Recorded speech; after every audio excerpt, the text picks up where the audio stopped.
Tonight, Lady Esther presents the Screen Guild players in the RKO picture, The Age of Innocence, a poignant story of old New York based on the famous novel by Edith Wharton. It stars Merle Oberon as Ellen Mingott and John Payne as Newland Archer. The Lady Esther Screen Guild players in The Age of Innocence.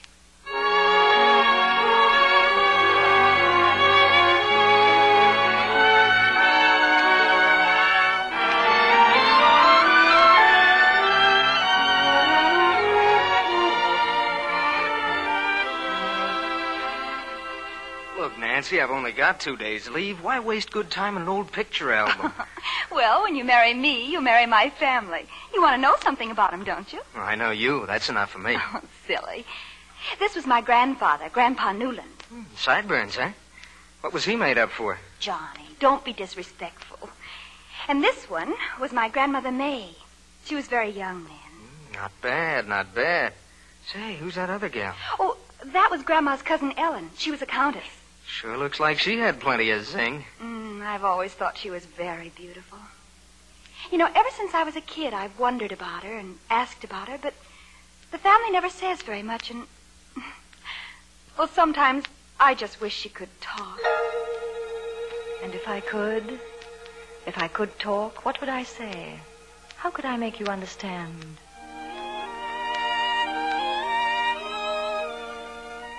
New York was different then. It was so formal and so prim. The social customs rigid as Milady's stays. And still I felt I must go back.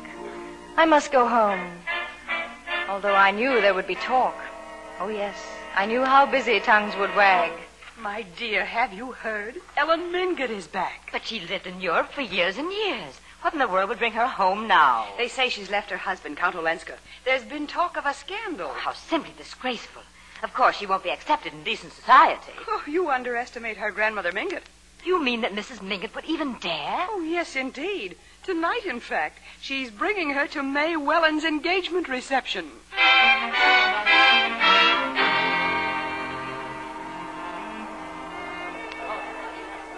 Granny, do you think I should have come? Doesn't New York society consider me suspect? Let society think what it wishes, Ellen. I made the rules here for 20 years. Granny! Ellen! Oh, there's your cousin May now. Granny, here's Newland. I captured him for you. Hello there, Granny Mingott. Oh, what sort of a greeting is that, young man? Don't I get a kiss? You most certainly do. Oh, makes me feel young again. Cousin May, I think we're lucky to get him in the family. I think so, too. Newland, you remember my cousin Ellen? Ellen Mingott? Of course.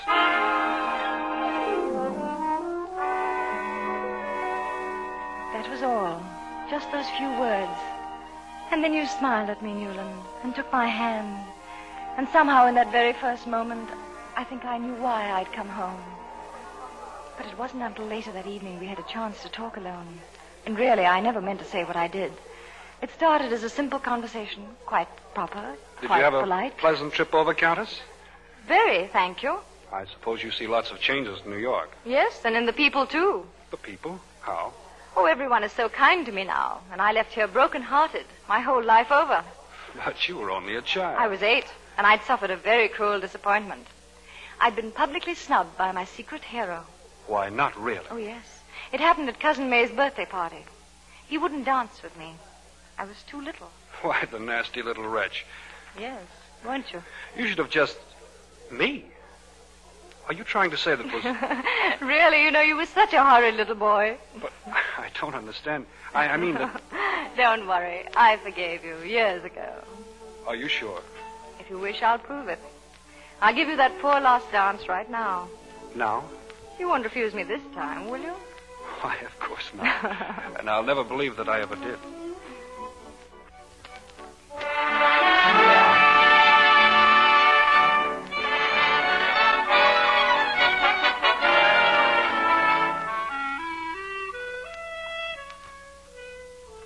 Newland, my dearest, if you'd only guessed what it meant to me, after all those weary years, to be home, to see you again, to hear your voice. But you belonged to May. You loved each other. I told myself I had no right. I must fill my life with something else.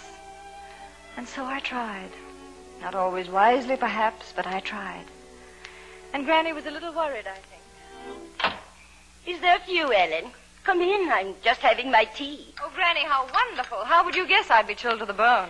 Well, if you must go driving in cold weather like this, 2 lumps of sugar. Thanks. And I wasn't driving. I was walking. With whom, my dear? With Mr. Beaufort. A married man. I thought his wife would be along, but it seems she doesn't like the cold. This tea is good. Ellen, you know what the Beaufort reputation is. No nice woman would be seen walking up Fifth Avenue with him in broad daylight. Darling, would you rather I'd walk with him at night? Would I rather you... Oh, that's very good. As good an answer as I've ever had. As a matter of fact, we were out on business. Mr. Beaufort helped me find a charming house. A house? Ellen, child, you're not leaving me. Darling, you've been very sweet, wanting me to stay with you. But it's time I set up for myself again. But in a house? Alone? I'll have my maid with me. Really, Granny, it'll be better that way. I won't have to see so much of the family. And they'll feel less embarrassed, too. I mean, when the action starts. Action? What on earth are you talking about? I stopped in to see Mr. Blair today. I've asked him to get me a divorce. A divorce? And there's no use arguing. My mind's made up, Granny. There's absolutely nothing you can say. Indeed there is, and I'll say it right now. I'll have another cup of tea.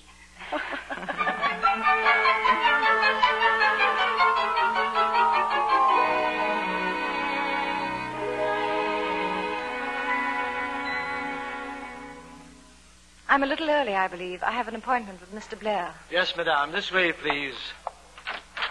The Countess Olenska, sir. Come in, Ellen. Why, Newland, this is such a surprise. Why, you knew I was with Mr. Blair's firm. Yes, I did, in a way, but... Well, he had to leave for Washington quite suddenly, so he asked me to take over your case. Won't you sit down? Thank you. And how is May? She promised to come see my little house. Well, she's been so busy. You know they're leaving for Florida this week. Yes, of course. Newland, I'm so glad you're going to handle my case. Mr. Blair's so old, it's hard to make him understand. He feels with the family that I'm making a mistake. Ellen, are you sure you aren't? But Newland... If your husband chooses to fight the case, he'll say things that'll be unpleasant, that will be painful and disagreeable to you. Yes, I know, but I thought Your family, the people who are fondest of you, feel that no advantage you might gain could possibly be worth the damage to your reputation. I see. You mustn't think I'm blaming you for anything that might have happened. You were lonely and unhappy. No, not always lonely. Newland, I'm not mincing words. You mustn't expect me to. I want my freedom. I'm not going to pretend. Pretend? I'm a woman who must have love, who must be loved. Do you think I'm horrible to say that? No. I think you're being very honest. Then don't you see? Don't you think maybe it's not too late for me, even now? Maybe I can start all over, choose for myself, as you have. One from all the rest. Lover, companion, friend, everything. Like you and May. But there are so many others to think of. Yes. I thought you'd say that. Think of Granny Mingott. She loves you, Ellen. She'd stand by you, but it would break her heart. And all the rest of the family. If I didn't show you how they feel, what it would do to them, it wouldn't be fair of me, would it? No, it wouldn't be fair. Very well, I'll think it over. Ellen, if you only knew, I do so want to help. I know you do. Thank you, dear cousin. And goodbye. It's not right, it's not fair, it's not... Beg pardon, sir. Is anything wrong? Wrong? The whole confounded world is wrong.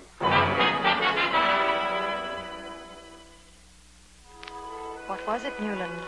Was it just pity? Sympathy? A feeling of sorrow because I was lost? Or was it something else? What made you send me roses one day without a card? What took you past my house one afternoon? What made you pause, turn halfway to the door, then hurry on again?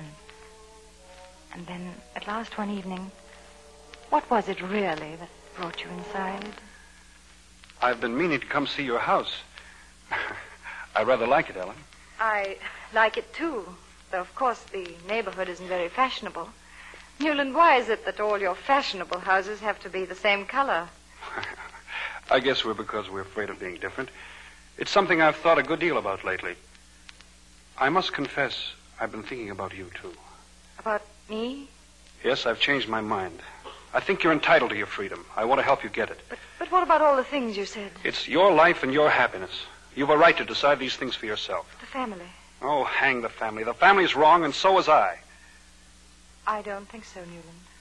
But, Ellen, you wanted so much. I know. But I've been doing some thinking, too. It's better if I just forget about my divorce. Better for whom? Better for everyone.